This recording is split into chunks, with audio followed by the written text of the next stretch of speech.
नमस्कार. आजच्या या विशेष विश्लेषणात तुम्हा सर्वांचं खूप खूप स्वागत आहे. जर तुम्ही टेट, सीटीईट, एमपीटेट किंवा महाटेट सारख्या शिक्षक भरती परीक्षांची तयारी करत असाल, तर आजची ही माहिती तुमच्यासाठी खऱ्या अर्थाने एक गेम चेंजर ठरणार आहे. इंग्रजी व्याकरण म्हटलं की अनेकांच्या पोटात गोळा येतो, होय ना? पण काळजी करू नका. आज आपण इंग्रजी व्याकरणातील काही सर्वात महत्त्वाचे विषय इतक्या सोप्या आणि लॉजिकल पद्धतीने समजून घेणार आहोत की तुम्हाला ते पाठांतर करण्याची गरजच उरणार नाही. चला तर मग आज आपण नक्की काय काय पाहणार आहोत ते थोडक्यात बघूया. 1. व्याकरणाचा पाया आणि आर्टिकल्स. 2. काळ आणि कृती म्हणजेच टेन्सेस. 3. वाक्यरूपांतरण. 4. शब्दसंग्रह आणि चुका शोधणे. आणि 5. स्मार्ट परीक्षेची रणनीती. चला, अजिबात वेळ न घालवता पहिल्या विभागाकडे वळूया. विभाग 1. व्याकरणाचा पाया. कोणतीही भक्कम इमारत बांधायची असेल तर तिचा पाया मजबूत असावाच लागतो, बरोबर? इंग्रजी भाषेचंही असंच आहे. इंग्रजी व्याकरणाचा बेस म्हणजे शब्दांच्या जाती, ज्याला आपण पार्ट्स ऑफ स्पीच म्हणतो. या 8 मूलभूत श्रेणी आहेत. आता बघा, नाऊन म्हणजे नाम. हे कोणत्याही व्यक्तीचं, ठिकाणाचं किंवा वस्तूचं नाव असतं, जसे की राहुल, शाळा किंवा पुस्तक. आणि प्रोनाऊन म्हणजे सर्वनाम. नामाची सारखी सारखी पुनरावृत्ती होऊ नये म्हणून आपण तो, ती, ते असे शब्द वापरतो, तेच हे प्रोनाऊन्स. परीक्षेत हे पटकन ओळखता येणं खूप महत्त्वाचं असतं. त्यानंतर येतात वर्ब्स आणि ॲडजेक्टिव्स. वर्ब म्हणजेच क्रियापद. हे वाक्यातील कृती किंवा ॲक्शन दाखवतं. जसं धावणे, लिहिणे. क्रियापदाशिवाय वाक्याला काही अर्थच नसतो. आणि ॲडजेक्टिव्ह म्हणजे विशेषण. हे शब्द नामाबद्दल अधिक माहिती देतात. उदाहरणार्थ, नुसतं फूल नाही तर सुंदर फूल, नुसतं मुलगा नाही तर उंच मुलगा. शिक्षक भरतीच्या परीक्षांमध्ये वाक्यातील हा रोल ओळखण्याचे प्रश्न हमखास येतातच. आता आर्टिकल्सकडे येऊया.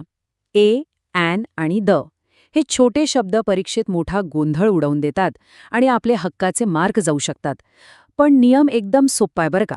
जर शब्दाच्या सुरुवातीचा उच्चार व्यंजनासारखा म्हणजे कॉन्सनंट असेल तर ए वापरायचा, जसं अ बॉय. आणि उच्चार स्वरासारखा म्हणजे वॉवेल असेल तर ॲन वापरायचं, जसं ॲन ॲपल. याउलट जेव्हा आपण एखाद्या विशिष्ट, एकमेव किंवा निश्चित गोष्टीबद्दल बोलतो तेव्हा द वापरतात, जसं द सन. आता आपण दुसऱ्या विभागाकडे जातोय, काळ आणि कृती.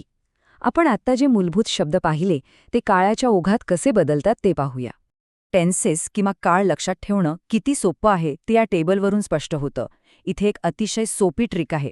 वर्तमान काळासाठी क्रियापदाचं पहिलं रूप म्हणजे V1 वापरायचं, भूतकाळासाठी दुसरं रूप म्हणजे V2 वापरायचं आणि भविष्यकाळासाठी फक्त विल सोबत पहिलं रूप जोडायचं.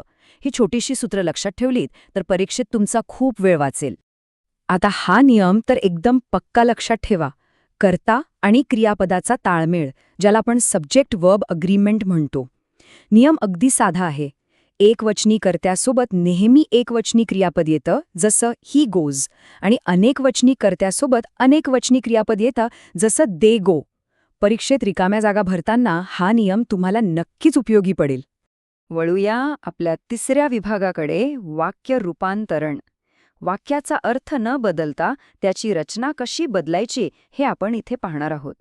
ॲक्टिव्ह आणि पॅसिव्ह व्हॉइस इथे एक अतिशय स्मार्ट ट्रिक आहे जी तुम्हाला माहितीच असायला हवी. ॲक्टिव्ह वाक्यात राम पत्र लिहितो हे जेव्हा पॅसिव्हमध्ये बदलतं तेव्हा रामकडून पत्र लिहिलं जातं असं होतं.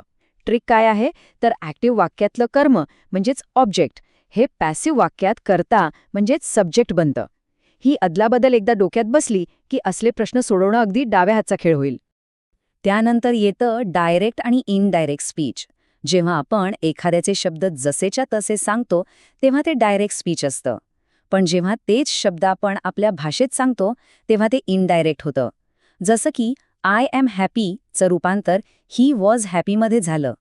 अवतरण चिन्हातील ही वाक्ये कशी बदलतात यावर पकड मिळवण्यासाठी थोडं सराव तर करावाच लागेल.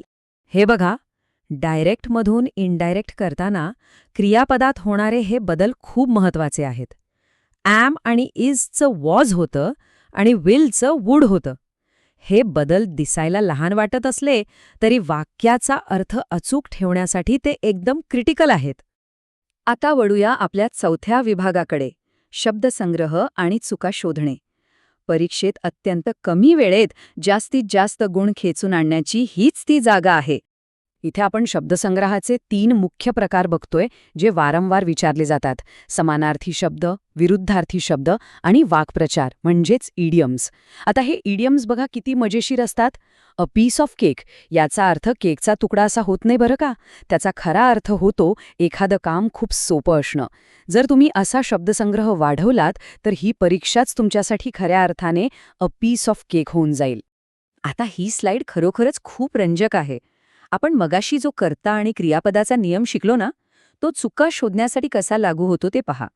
शी गो टू स्कूल हे वाचायला कदाचित ठीक वाटेल, पण ते 100% चुकीचं आहे.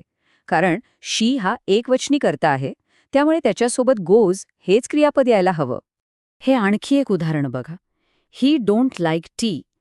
हे आपण रोजच्या बोलण्यात अनेकदा ऐकतो, पण व्याकरणाच्या नियमानुसार ते पूर्णपणे चुकीचं आहे. बरोबर वाक्य आहे ही डझंट लाईक टी. असे व्याकरणाचे छोटे छोटे सापळे ओळखायचे असतील तर नियम बारकाईने समजून घेण्याला दुसरा कोणताही पर्याय नाही. आणि आता शेवटचा पण सर्वात महत्वाचा विभाग, परीक्षेची स्मार्ट रणनीती. आतापर्यंत आपण व्याकरणाचे नियम पाहिले, पण ते कृतीत कसे आणायचे चला पाहूया. केवळ नियम पाठ करून उपयोग नाही, तर ही 5 सूत्री दिनचर्या पाळणं गरजेचं आहे. रोज व्याकरणाचे नियम वाचा, दररोज किमान 20 प्रश्न सोडवाच, इंग्रजी उतारे वाचण्याची सवय लावा, रोज नवीन शब्द शिका आणि सर्वात महत्त्वाचं म्हणजे मागील वर्षांच्या प्रश्नपत्रिकांचा सराव करा.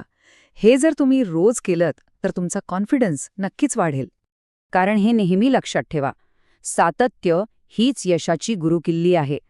परीक्षेच्या आधीच्या रात्री पुस्तकं उघडून बसण्यापेक्षा रोज थोडा थोडा पण मनापासून केलेला अभ्यास तुम्हाला कायम यश मिळवून देतो. तर जाता जाता स्वतःला हा एक प्रश्न नक्की विचारा.